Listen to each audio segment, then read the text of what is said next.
Bas dans le ciel, le soleil traînait de longues ombres sur le désert, apparemment sans fin. Comme un fantôme agité, le sable tranchait l'air blessant, toute chair exposée qu'il touchait. Un groupe de tentes militaires se dressait au centre de ce paysage désolé, leurs toiles flottant au vent. Tout semblait hors de contrôle. Le son des canons lointains gronde de manière menaçante, tandis que les soldats se précipitent dans tous les sens et que des voix hurlent des ordres. C'était aussi le chaos à l'intérieur de l'une des plus grandes tentes. Les draps blancs et propres de la salle d'hôpital improvisée étaient couverts de crasse et de sang provenant des innombrables victimes qui avaient été soignées ici. Des hommes gisaient sur des brancards, leurs traits pâles et tirés gémissant de douleur ou fixant le plafond d'un regard vide. Au milieu de ce chaos, deux étrangers complètement en désaccord l'un avec l'autre se sont retrouvés mystérieusement liés par une force cosmique. L'un d'eux était le soldat humain, le capitaine Ronan Hale, dont les traits rudes trahissaient ses années de combat dans des environnements hostiles. Il portait un uniforme sale et déchiré. La sueur et la crasse sur son visage étaient visibles. Alors que les médecins s'efforcèrent d'arrêter le saignement continu de sa grave blessure, il était assis sur un lit se tenant le côté. Ronan, essayant de dissimuler sa propre angoisse, scruta la tente de ses yeux noirs absorbant la misère tout autour. Une infirmière extraterrestre, différente de toute autre personne sur Terre, se tenait à ses côtés. Vieira Solan était son nom. Même si la plupart des gens ne la connaissaient que sous le nom de guérisseuse, elle avait bien plus à offrir qu'il n'y paraissait. Elle semblait émaner une lumière surnaturelle d'un autre monde. Elle avait un éclat subtil sur la peau qui changeait de couleur de l'argent au vert selon l'angle de la lumière. Son dos était couvert de longues mèches qui se balançaient doucement dans le vent comme si elles étaient des fils de clair de lune. Ses yeux, cependant, étaient ce qui la faisait se démarquer. Des sphères extravagantes aux teintes dorées qui semblaient percer à travers la tromperie et la terreur. Alors qu'elle travaillait sans relâche pour sauver des vies, Vieira se promenait élégamment parmi les blessés, son attitude calme, apaisant leur peur. Ses pas étaient délibérés et efficaces, et elle dégageait une aura de pouvoir subtile. Les horribles vérités de la guerre n'étaient pas quelque chose qu'elle passait sous silence contrairement à beaucoup d'autres. Au contraire, elle les accueillait à bras ouverts, offrant le même niveau de traitement à tous les patients quel que soit leur statut ou leur espèce. D'autre part, sa façade apparemment tranquille dissimulait une mystique que personne n'osait sonder. Ronan ressentait un mélange inhabituel d'émerveillement et d'inquiétude en l'observant soigner un autre soldat à proximité. Son attrait était indéniable. C'était plus que simplement le physique. C'était son autorité tranquille qui exigeait le respect. Non seulement son toucher apaisait les blessures, mais il semblait aussi calmer les peurs. Pourtant, il se sentait mal à l'aise avec elle. Peut-être était-ce la façon dont son regard intense s'était posé sur lui plus tôt. Peut-être était-ce dû à son silence relatif depuis son arrivée sur le champ de bataille plusieurs heures plus tôt. Inconfortablement, Ronan bougea sur le lit fronçant les sourcils alors qu'une nouvelle douleur traversait son corps. Il jura doucement en regardant sa blessure. Il était conscient qu'il n'aurait pas beaucoup de temps à vivre à moins de recevoir des soins médicaux immédiatement. Non pas par une peur inhérente de la mort, mais plutôt parce qu'il n'était pas prêt à abandonner ce pour quoi il avait travaillé, la simple idée lui donnait des frissons. Alors que les yeux dorés de Vieira croisaient les siens, elle se retourna pour le faire face. Son souffle se bloqua dans la gorge de Ronan. Elle se déplaçait à un rythme tranquille, comme si elle savourait l'attente de ce qui allait suivre. Elle s'arrêta près de son chevet et resta silencieuse pendant un moment. Plutôt, elle continuait à le fixer son visage, trahissant ses émotions. Il semblait que le temps s'était figé pendant un instant. À l'exception des respirations laborieuses de Ronan et du doux bruissement des robes flottantes de Vieira, le tumulte du champ de bataille s'éloigna progressivement au loin. Puis de nulle part, elle s'approcha, sa voix douce et calme. « Je vais te sauver », déclara-t-elle. L'impact de ces mots fit frissonner la poitrine de Ronan. Il y eut un silence étrange après qu'elle eut parlé, « Mais seulement si tu acceptes de m'épouser. » Craignant de l'avoir mal comprise, Ronin cligna des yeux. Il voulut parler, mais rien ne sortit. L'épouser, était-ce une sorte de blague, ou pire, une cruelle ruse destinée à jouer avec son esprit avant de porter le coup final? Il essayait de comprendre ce qu'elle venait de dire et son esprit s'emballait. Avec ses yeux lumineux fixés sur les siens, Vieira inclina légèrement la tête. Elle continua en disant « Tu m'as bien entendu », en gardant un ton calme mais déterminé. « Votre vie s'échappe, capitaine Hale. Sans mon aide, vous ne survivrez pas à la nuit. Mais vous sauvez à un prix que je pense que vous trouverez raisonnable compte tenu des circonstances. » Ronin eut du mal à avaler sa gorge sèche. Son instinct lui disait de ne lui donner aucun détail sur la manière de mettre en œuvre sa suggestion extravagante. Cependant, la raison a rapidement triomphé de son ego. Elle était tout à fait sérieuse. Elle se comportait d'une manière qu'il pouvait sentir. Elle parlait avec une telle assurance. Il y avait de la substance dans ce qu'elle proposait. Elle pensait qu'elle pouvait le sauver au fond d'elle. Pour l'instant, cependant, rien n'importe plus que de rester en vie. Néanmoins, il pouvait sentir le ridicule de la situation le titiller. Comment pouvait-il consentir à épouser une inconnue, surtout une qui n'était pas humaine, qui savait quelles étaient ses options de toute façon, une ombre de mort glaçante et implacable planait au-dessus de lui. Cela valait la peine d'y réfléchir si accepter signifiait obtenir un jour de plus, même si ce serait dans des conditions bizarres et surréelles. Sa voix était à peine audible au-dessus du bruit extérieur, alors qu'il murmurait « Que se passe-t-il si je dis non ?» Un léger sourire se dessina sur les lèvres de Vieira, mais il était froid. « Alors vous mourrez, » dit-elle avec un air de détachement. « Et je peux vous assurer, capitaine, que ce n'est pas l'endroit le plus agréable pour mourir. » Sa franchise le surprit, mais cela prit tout son sens par la suite. La négociation et le marchandage seraient impossibles. Accepte ou rejette son offre, le choix t'appartient. La frustration monta en Ronin, et il serra la mâchoire en réponse. Une partie de lui souhaitait pouvoir agir de manière agressive pour lui montrer qu'elle se trompait. Au contraire, un aspect plus raisonnable de moi-même en était conscient. Rester en vie n'était pas une question de frime. Le but était de maintenir son existence à tout prix. « Bien sûr, je le ferai », murmura-t-il, après ce qui sembla être une éternité. « Réparez-moi. » Un éclair de satisfaction traversa le visage de Vieira, bien qu'il disparut presque instantanément. « Bon choix », murmura-t-elle, atteignant les plis de sa robe depuis quelque part à l'intérieur. Elle sortit une petite fiole remplie d'un liquide chatoyant qui pulsait faiblement de lumière. Elle le déboucha avec précaution et le porta à ses lèvres. « Bois ceci. Je peux te stabiliser jusqu'à ce que je puisse effectuer les procédures nécessaires. » Ronin attendit un moment extrêmement bref avant de se conformer. Une sensation de picotement parcourut ses veines alors qu'il sirotait le liquide métallique doux. Une chaleur enveloppante envahit tout son corps, tandis que l'agonie brûlante dans son flanc s'apaisait rapidement. Avec une expiration rauque, il se pencha en arrière contre le lit. « Pour le moment, mais gardez à l'esprit notre accord, capitaine. »« Tu survivras, » murmura Vieira en remettant la fiole vide dans sa robe. Ces mots lui firent un froid dans le dos, mais il n'était pas sûr s'il avait peur ou s'il était excité. Ce qu'il savait, c'est qu'il avait conclu un accord avec un être mystérieux dont il ne pouvait pas comprendre la nature, et maintenant, il n'y avait plus de retour en arrière. Le malaise de Ronin grandissait au fil des jours.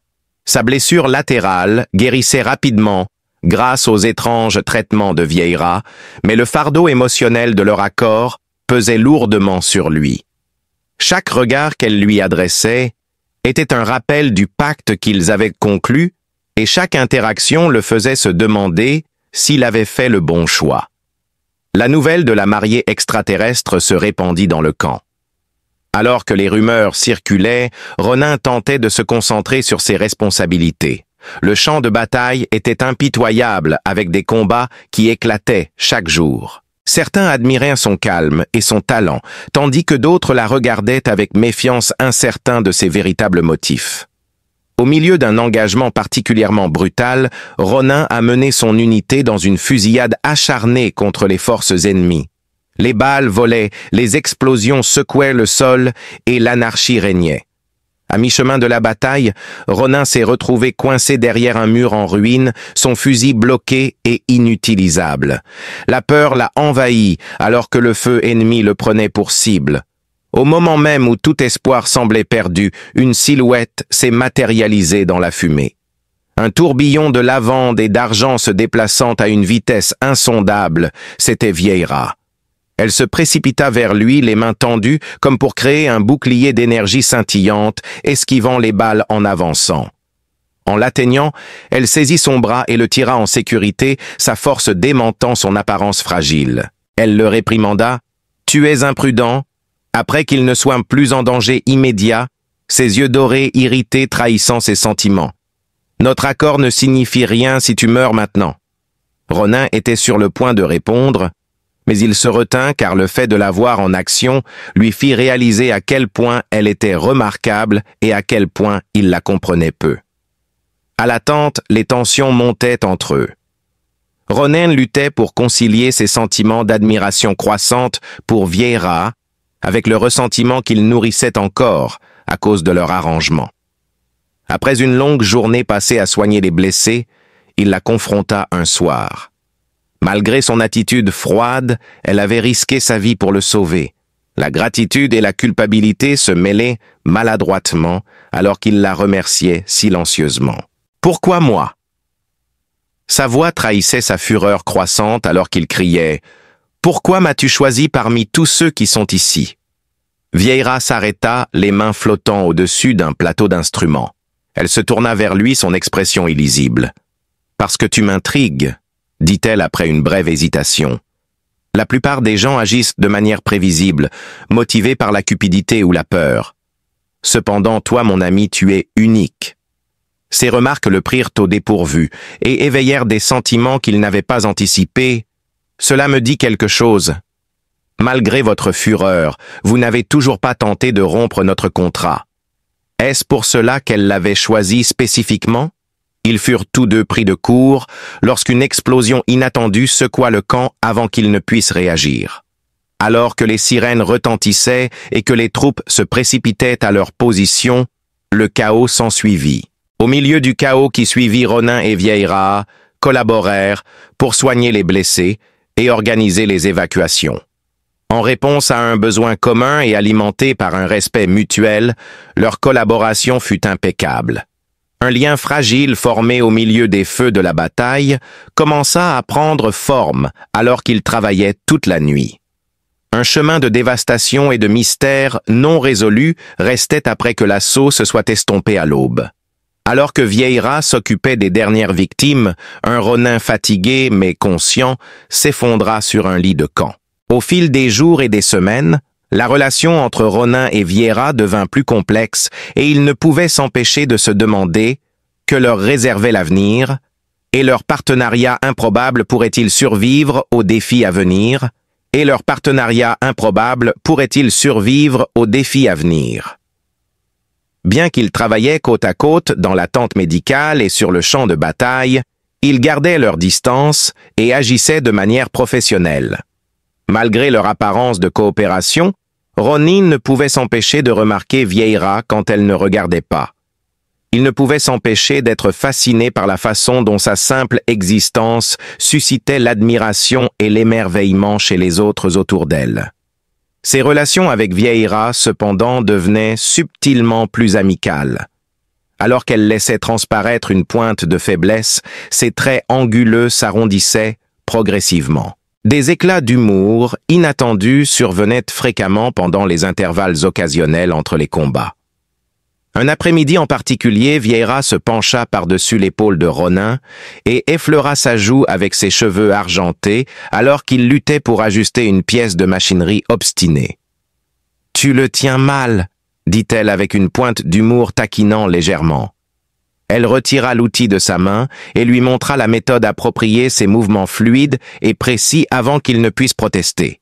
Ronin lui rendit son sourire inhabituel, ne pouvant s'empêcher de rire de sa propre sottise.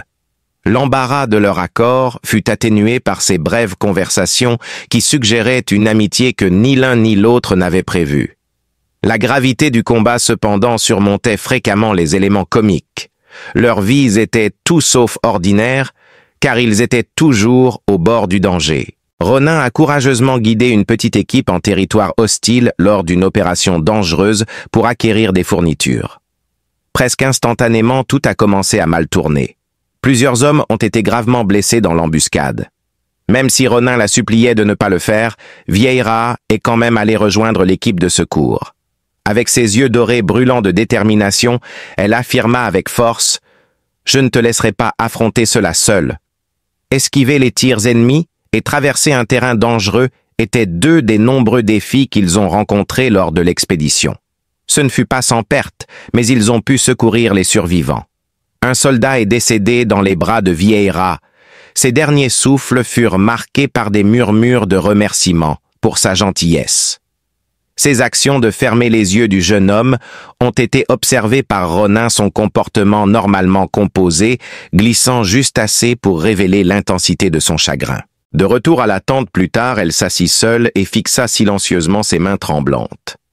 Incertain de la manière de procéder, Ronin s'approcha avec prudence. Finalement, il s'assit à côté d'elle et l'encouragea silencieusement.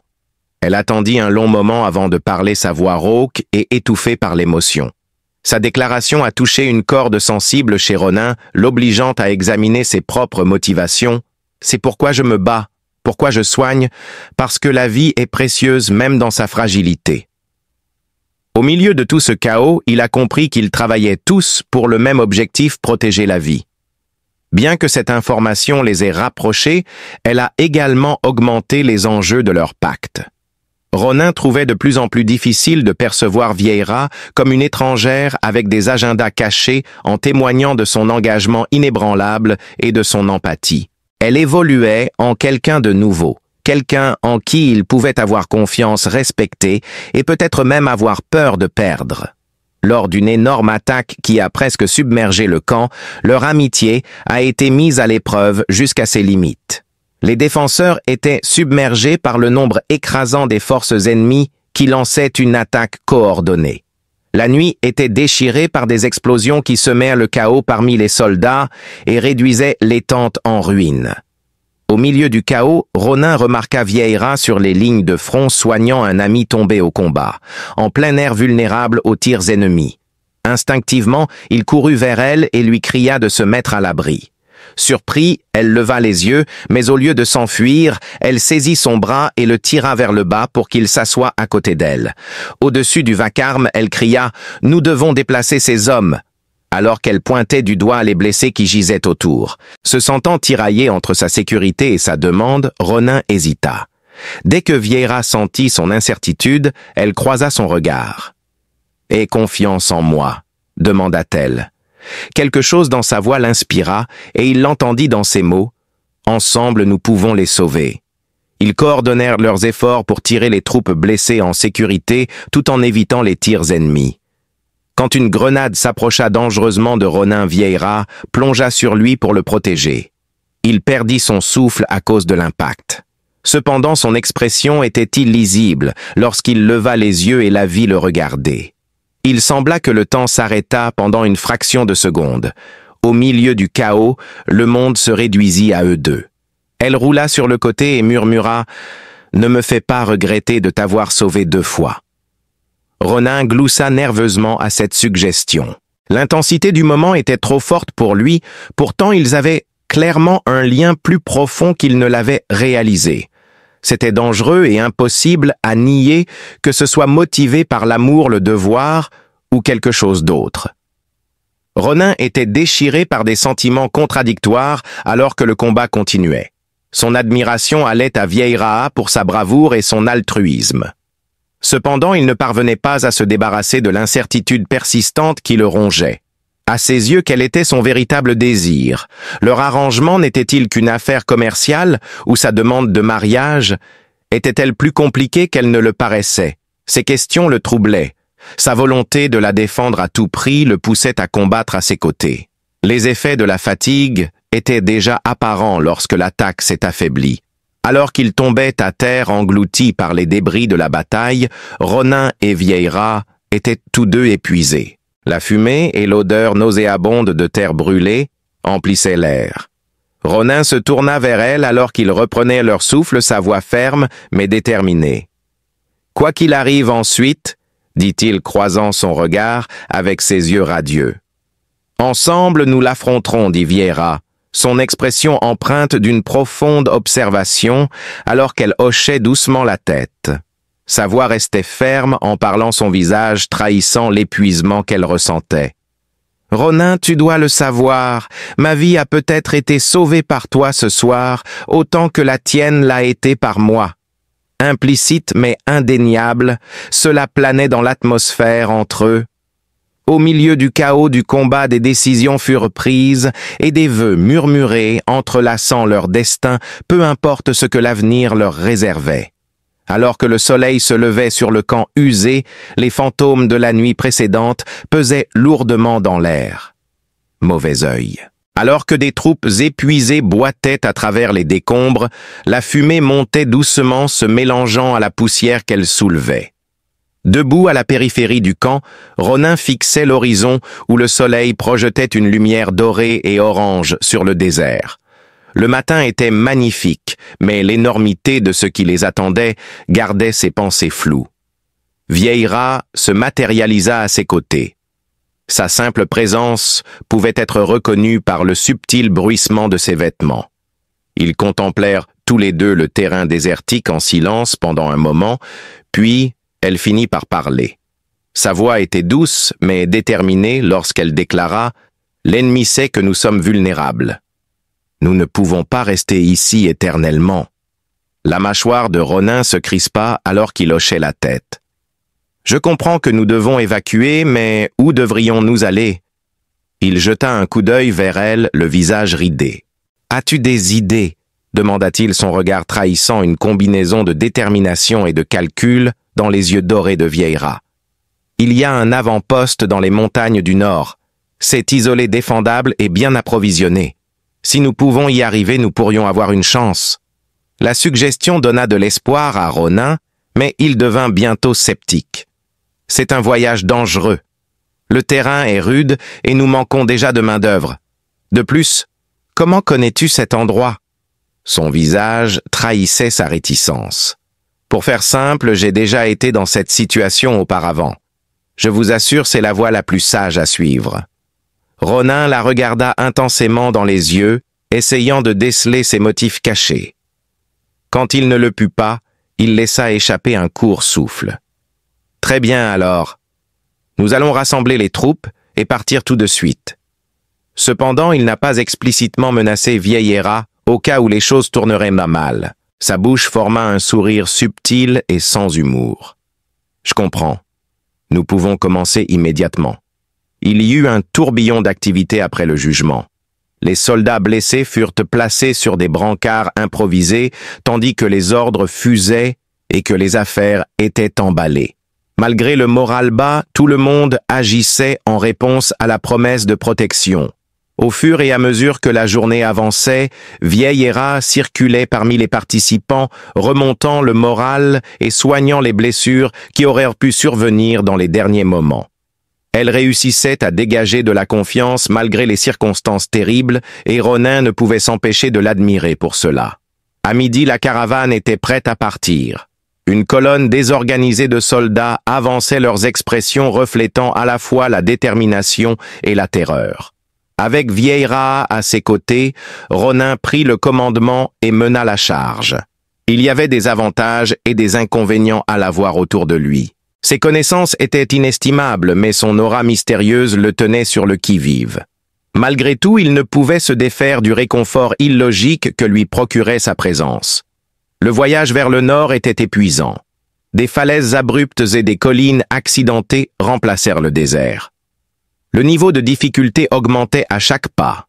L'épuisement rapide des provisions a entraîné des réductions de rations, ce qui a irrité beaucoup de monde. Au fond, les tensions montaient, prêtes à éclater au premier signe de difficulté. Le leadership inébranlable de Ronin et Vieillera empêchait le groupe de sombrer dans l'anarchie malgré tout ce qui s'était passé. Alors que la caravane installait son camp dans un petit canyon, un soir, un événement malheureux se produisit. Un éclaireur revint avec de mauvaises nouvelles.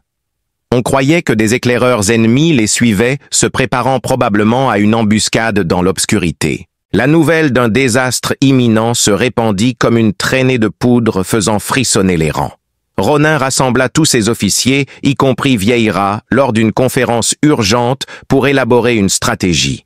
Alors qu'il arpentait devant la compagnie rassemblée, Ronin déclara catégoriquement « Nous ne pouvons pas les semer. Ils sont trop proches et nous avançons trop lentement. Le combat est notre seule option. » Un chœur de gémissements accompagna son discours. Cependant, Vieira se leva, sa voix s'élevant au-dessus du tumulte. C'est exact. Prendre position est dangereux, mais c'est mieux que de combattre une défaite certaine. Nous devons profiter du paysage. Ces suggestions déclenchèrent une lutte acharnée de va-et-vient. Finalement, Ronin fit signe de silence en levant la main. Il déclara « Voici ce que nous ferons », en donnant les détails d'un plan qui comprenait à la fois des fortifications défensives et des contre-attaques ciblées. La stratégie fut exécutée avec une efficacité impitoyable.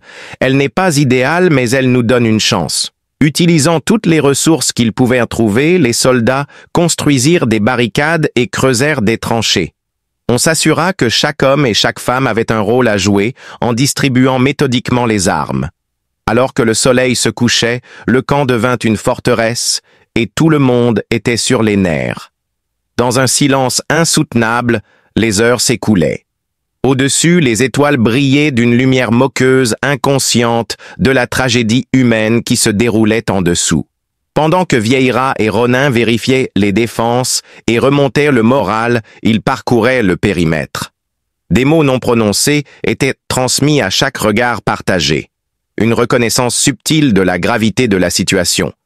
L'adversaire lança alors une attaque inattendue.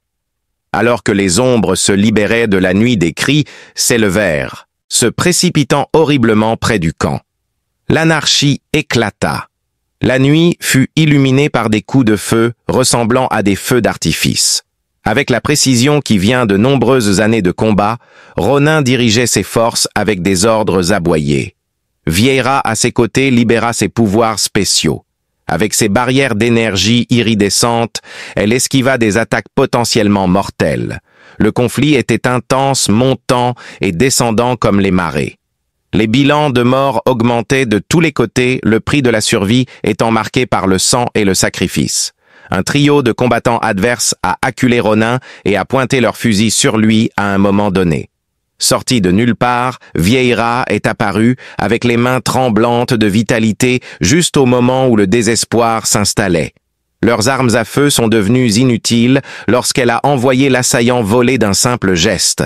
Le tirant à ses pieds, elle lui a crié de rester concentré. Ce n'est pas encore fini. Ravi mais troublé, Ronin est retourné à la mêlée après un signe de tête. Ils se battaient côte à côte comme un seul homme. Leur harmonie est inégalée. Au fil du temps, la situation a commencé à changer. L'assaut persistant a fait diminuer le nombre d'ennemis et leur détermination s'est effondrée. À la première lueur du jour, le champ de bataille, qui avait été dévasté la nuit précédente, était étrangement désert. Ronin, le cœur lourd de chagrin et gonflé de triomphe, observait les conséquences, respirant bruyamment. Vieira s'approcha de lui, son comportement normalement composé, défiguré par une peau tachetée et du sang séché. Il y eut un silence. Face à ce niveau de destruction, les mots semblaient inadéquats. Ronin mit fin à la pause maladroite enfin. « Nous l'avons fait !» proclama-t-il, sa voix rauque de joie. Avec un hochement de tête, les yeux dorés de Vieira reflétèrent la lumière du matin lorsqu'elle dit « Contre toute attente, nous avons survécu. » Nous l'avons fait en effet. Ce triomphe cependant n'est pas sans coup. Aujourd'hui avancer sera plus difficile, parce qu'il savait qu'elle avait raison, il grogna. Pourtant, il ressentait une pointe de rébellion, même s'ils étaient entourés de doutes. « Alors je l'affronterai directement », affirma-t-il d'un ton inébranlable. D'un hochement de tête à peine audible, Vieira dit « Ensemble ». ses lèvres se relevant légèrement au coin. Après le conflit, leurs relations devinrent encore plus fortes. La puissance de la persévérance et le lien formé à travers l'adversité. Nous ne savons pas ce qui se trouve au-delà de ces montagnes. Il était néanmoins clair d'une chose. Ils l'affronteraient unis, liés non seulement par la nécessité, mais par un lien plus profond et éternel. Le poids de leur triomphe descendait sur les survivants comme une brume douce amère alors qu'ils se rassemblaient et soignaient leurs blessés. L'ennemi avait été repoussé, mais le tribut avait été payé par tous, qu'ils soient humains ou extraterrestres. Au milieu de tout cela, Ronin se tenait debout. Son âme intacte, son corps épuisé. À ses côtés, Vieira avançait avec une détermination discrète, apportant du réconfort aux personnes dans le besoin avec sa présence radieuse. Il y avait un sentiment indéniable d'optimisme, même s'ils étaient très fatigués. Ayant triomphé d'obstacles insurmontables, ils étaient maintenant en meilleure position qu'avant pour approcher le poste de montagne. Un refuge qui assurait protection et une pause dans les conflits incessants. Mais le chemin à venir pour Ronin et Vieira avait plus de signification que simplement rester en vie. À travers leurs épreuves partagées, leur amitié s'était renforcée, transformant leur acceptation initiale réticente en quelque chose qu'ils ne pouvaient plus nier. Le lendemain, lorsque la caravane reprit la route vers le nord, Ronin se retrouva fréquemment accompagné de Vieira. Ses yeux dorés brillaient d'un mélange de détermination et d'une douceur qu'il ne pouvait pas tout à fait cerner, tandis que sa peau argentée lavande scintillait subtilement au soleil. Elle le regarda une fois et vit qu'il la fixait.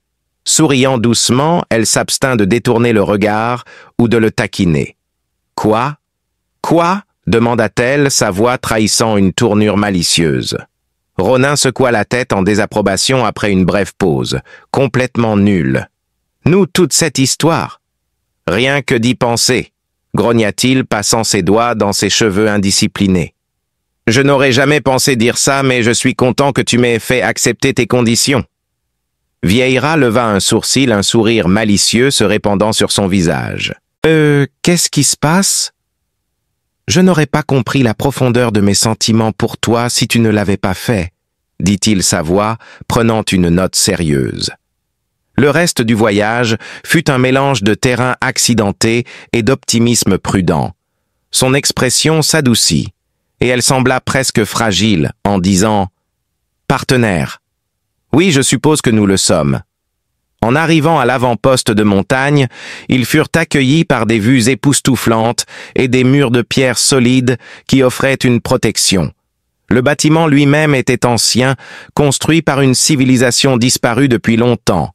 Et à l'intérieur, ils trouvèrent de nombreuses provisions de l'eau potable et même des artefacts technologiques qui suggéraient des capacités avancées. Alors que le groupe se laissait enfin aller après des semaines de planification et de préparation des rires, résonnait dans l'air froid de la montagne, tandis que Ronin et Vieira se promenaient main dans la main le long des remparts, admirant la vue à couper le souffle des pics escarpés et des ciels infinis. « C'est magnifique !» murmura Ronan, s'appuyant contre la balustrade. « Ça va ?» Épaule contre épaule, Vieira hocha la tête en signe d'accord. Oui, mais la paix est éphémère. Nous devons rester vigilants. Pour l'instant, ils peuvent en se permettre de baisser un peu notre garde. En me tournant vers elle, je dois dire quelque chose, murmura-t-il. Avec une expression curieuse sur son visage, ses yeux dorés brillaient de curiosité alors qu'elle inclinait la tête sur le côté. « S'il te plaît, continue, » dit-il en marquant une pause pour chercher les mots justes. Je me suis rendu compte que je ne voulais pas affronter ce qui allait arriver sans toi. Ce n'est pas à cause d'un accord que nous avons conclu, mais parce que je tiens à toi plus que je ne l'aurais jamais imaginé. » Vieira fixa son regard sur lui. Un sourire se dessina peu à peu sur son visage, un sourire véritable et éclatant qui changea toute son âme. « Ron inspire, » murmura-t-elle. Tu n'as aucune idée de combien de temps j'ai voulu t'entendre dire ça. Tes mots ont changé ma vie. Je t'ai choisi pour une raison, continua-t-elle sa voix à peine plus qu'un murmure. Pas parce que je voulais que quelqu'un me sauve, mais parce que j'ai vu quelque chose en toi, une force, une gentillesse, qui me rappelait pourquoi la vie vaut la peine d'être vécue. » Alors, avant qu'il ne puisse répondre, elle s'approcha, posa ses mains sur sa poitrine et une vague de chaleur et d'ancrage le submergea. Ronan lutta contre les larmes en demandant « Alors, on va vraiment le faire? Se marier ?» Vieillera gloussa doucement, le son à la fois mélodieux et léger. « Alors, oui, officialisons les choses. Si tu es prêt à faire le grand saut, alors d'accord. » Alors que Ronan et Vieillera échangeaient leurs vœux sous le ciel ouvert, entourés des personnes qui avaient appris à dépendre d'eux, un cercle improvisé de soldats et de médecins applaudissait et acclamait, et la cérémonie, bien que simple, était chargée d'une profonde émotion. Sous la direction de Ronan et Vieillera, la communauté prospéra. Ils ont cultivé des champs établis, des routes commerciales et forgé des alliances avec les colonies voisines. La foule s'est déchaînée en applaudissant alors qu'ils s'embrassaient pour sceller leur union. L'avant-poste s'est transformé en une maison au cours des mois qui ont suivi. La vie n'était pas toujours facile, mais ils affrontaient chaque difficulté de front uni comme un seul homme. Puis les enfants sont arrivés leur premier-né, né au milieu d'un hiver particulièrement brutal, un petit miracle emmailloté dans des couvertures et brillant faiblement avec une touche de l'essence surnaturelle de Vieillera.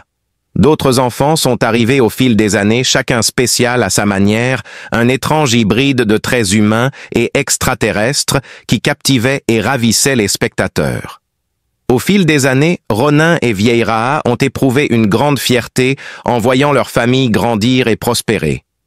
Ils ont laissé derrière eux un héritage d'amour, d'espoir et de résilience, ainsi que des récits des aventures de leurs parents, à partir desquels les enfants ont appris l'importance d'être courageux, compatissants et unis. Ronan et Vieillera étaient assis ensemble sur les remparts où ils avaient avoué leurs sentiments un soir. Leurs petits-enfants jouaient à proximité, riant et se poursuivant dans la lumière déclinante. Leur mariage était un témoignage de la puissance de la confiance et du partenariat, montrant que même dans les moments les plus sombres, la lumière pouvait être trouvée. Le soleil plongeait sous l'horizon, baignant les montagnes de teintes dorées et écarlates. « Tu sais, » murmura Ronan d'une voix qui trahissait son contentement. « Je n'aurais jamais imaginé que ma vie prendrait cette tournure, mais je ne changerai pas un seul instant. » Vieillera, qui reposait sa tête sur son épaule, avait des yeux dorés qui reflétaient les étoiles commençant à scintiller au-dessus de leur tête. « Moi non plus, » murmura-t-elle en réponse. « Tous mes rêves se sont réalisés, et bien plus encore. » Ils se tenaient ensemble regardant le monde auquel ils avaient contribué. Un univers où l'amour, le sacrifice et la conviction inébranlable que la vie pouvait prospérer dans les déserts les plus désolés se sont réunis pour former une réalité partagée. Même alors que l'obscurité tombait, ils étaient conscients que leur histoire ne faisait que commencer. Ce n'était que le début de quelque chose de vraiment remarquable.